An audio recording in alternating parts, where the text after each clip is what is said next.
this site, we say that we're due for extinction. Humans are due for extinction. Okay, and why? Because my theory is that all animals die when Mother Nature declares that they should die. It's all scheduled, and it's scheduled because of food. Food does not last forever for different types of animals. When food runs out, the animals run out. That's known as a mass extinction. And what's going to run out for humans, a smart, all-knowing humans? Well, what's going to run out is food. And why is food going to run out? Because we produce it and we distribute it.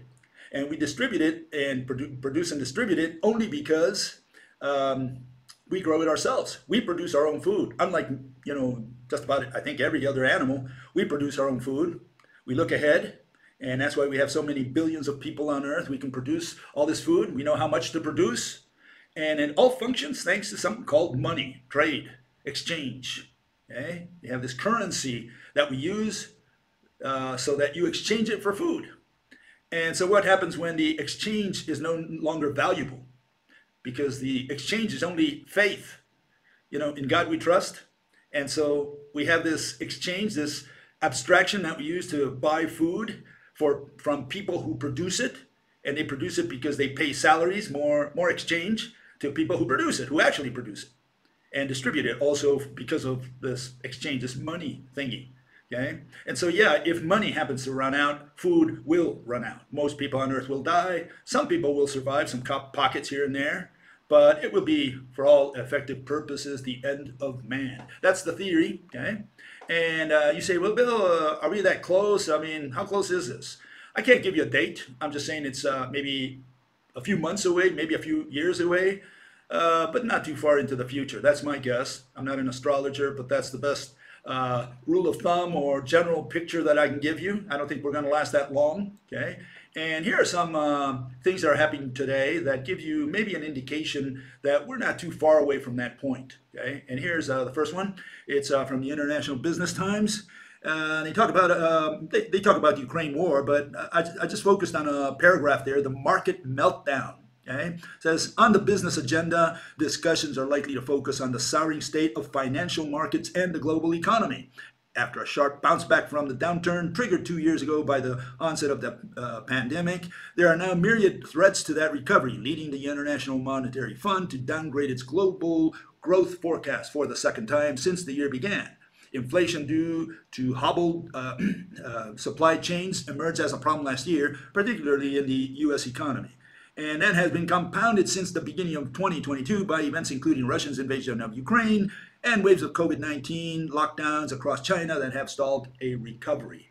Okay, so that's just a, you could say, a just big picture of what's going on. Okay, but if you look at some of the trends that we've had, long-term trends, okay, that's the issue here. Okay, I think you're going to see that they're all negative. And by negative, I don't mean, Bill, you're so negative, you're so pessimistic. It's not about pessimism. It's about realistic. What's happening, what's really actually happening out there. And these are numbers that you can follow for the last 50 years, and they show the same trend. So this is something you can more or less put your hat on. You can bet your life on this.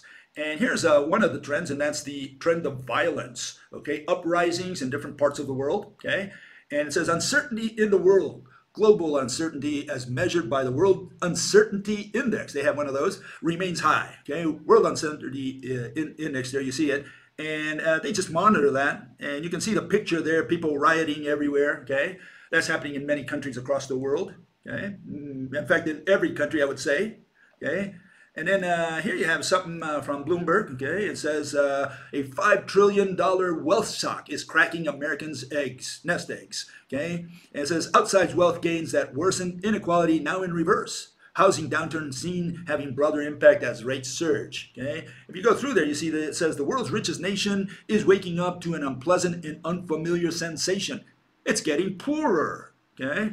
Americans' collective net worth has been climbing at a dizzying rate for the past 2 years, even as families and businesses contend with the ravages of COVID-19.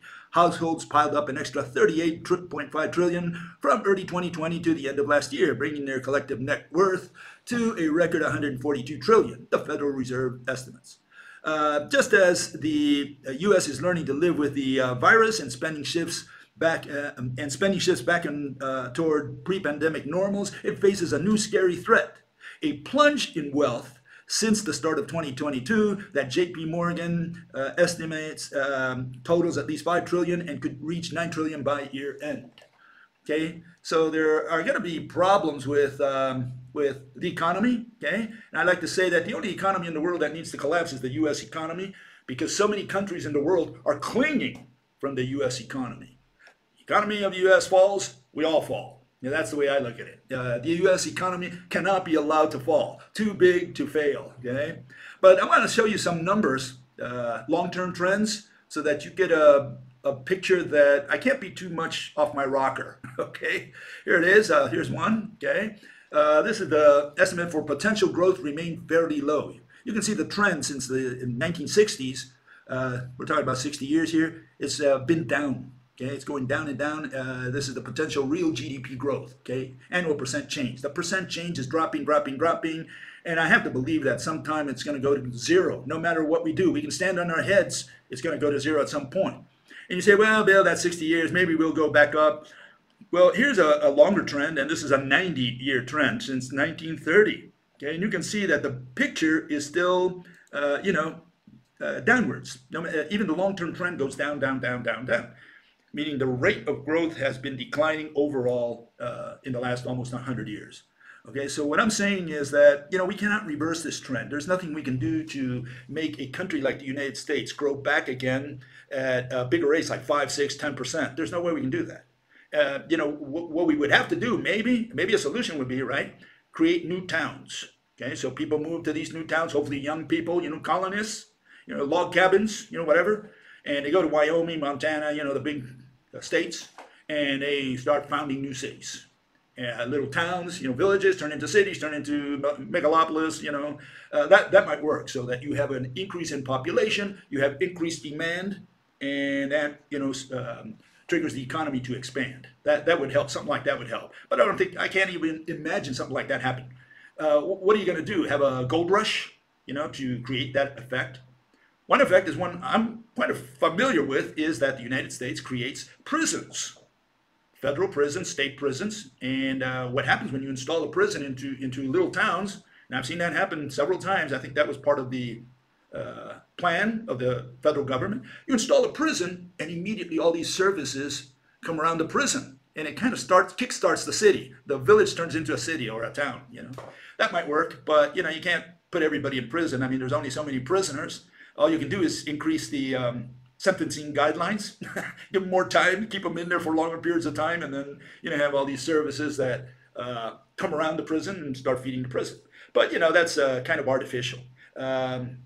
I don't think it's going to happen. I don't think that there's any way to increase the population in little towns and turn them into cities, villages to towns, towns to cities, cities to big cities. Whatever cities you see on the planet today, I think that's what we're going to die with. Okay, so the big cities that you see there, I don't know, New York, LA, Moscow, London, we're going to die with those big cities and whatever little towns there are out there. I think that's how the collapse of the economy is going to catch us with whatever cities we have today. Okay, you say the United States. Well, there's another big economy in the world, fortunately, because that's created some demand in the last, I would say, at least 40 years. Okay, and that's China. But see, even China, the GDP growth went great until the 2000s. It was growing really fast. Okay, up to 10%, because China was a very, very backward country. And, you had this opening up between the United States and China, even though China was a communist country, and you had Nixon, who was a very anti-communist individual, and they shook hands anyways. Business is business. Or like, who was it? Coolidge once said, the business of America is business. Okay, so we don't care about ideology, let's just do business. But you can see it's been dropping ever since. And so the question is, if China drops and the United States drops, well, who is there left to pull on the global economy? Will it be the Martians, the Klingons, someone from outer space? We're running down the clock. Okay, once we get to zero growth, GDP growth on the planet, we're going to be all in trouble. Okay, and here you have another trend. Manufacturing has been going down. Okay, over at least in the industrialized nations. Some little nations have picked up on a lot of this manufacturing, but again, manufacturing has become a smaller percentage of the global economy. And parallel to that, here you have the rise in services.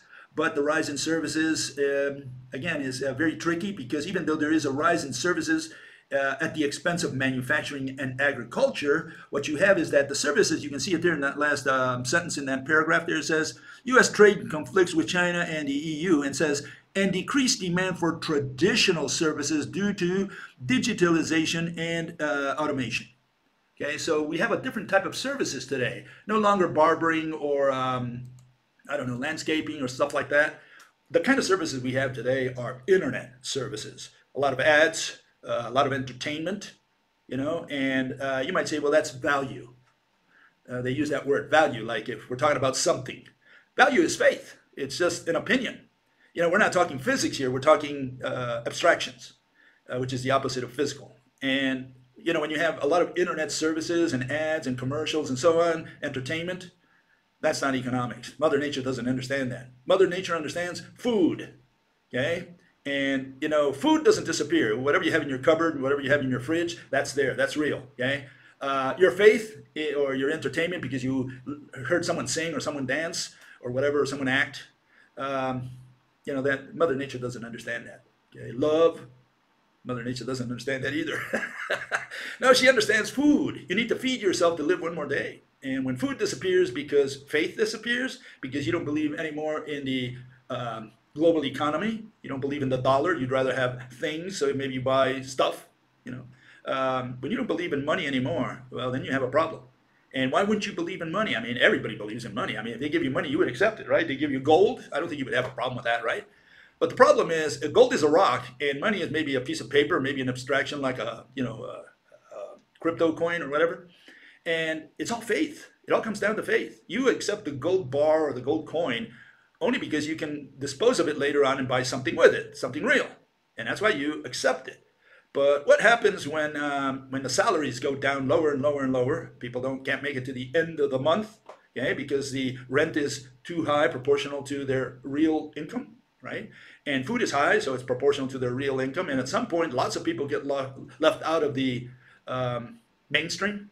Okay? When more and more of those people are left out of the mainstream, then you have what I showed earlier, riots, okay?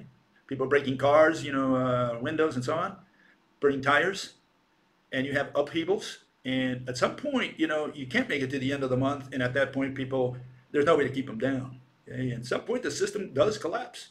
That's my theory. Take it or leave it. I know a lot of people say, no, Bill, you don't know anything about economics. Okay.